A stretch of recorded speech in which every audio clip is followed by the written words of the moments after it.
បាទសាជាថ្មីម្ដងទៀតខ្ញុំបាទសូមណែនាំបានជូនទៅខាងក្រុមគ្រួសាររបស់កូនកំឡោះបាទជាបន្តខ្ញុំបាទសូមគោរពអញ្ជើញដល់បងប្រសែន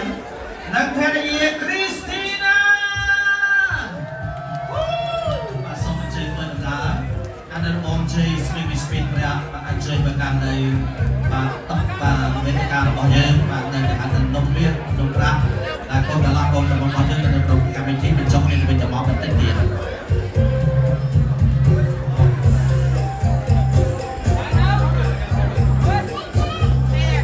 បាទជាបន្តសូមគោរពអញ្ជើញដល់បងស្រីណាតាលីនិងបាទស្វាមីលោកអ៊ំយេសូមគោរពអញ្ជើញបាទ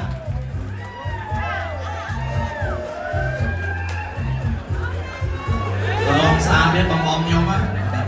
ចាំហៅឯងមកឡើងរងនៅឆាកម្ដងមើល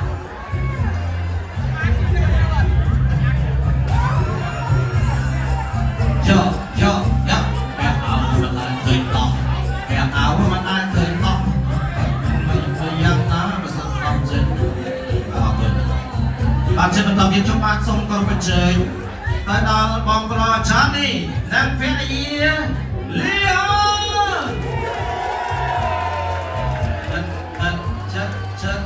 យ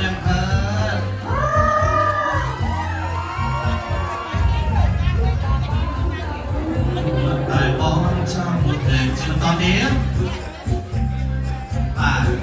បាទជាបន្តទៀតខ្ញុំបាទសូមណែនាំទៅដល់ខាងបាទក្រុមគ្រួសាររបស់កូនក្រមុំបាទសូមគោរពអញ្ជើញទៅដល់បងប្រុសខេមអាចនឹងបងស្រីកក្កដា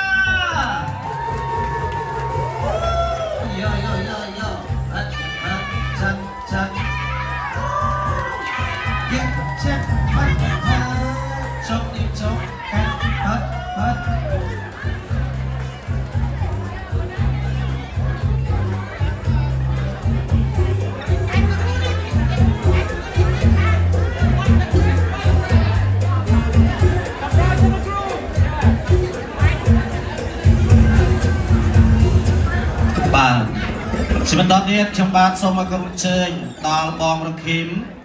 និងបាទភរិយាទ្រី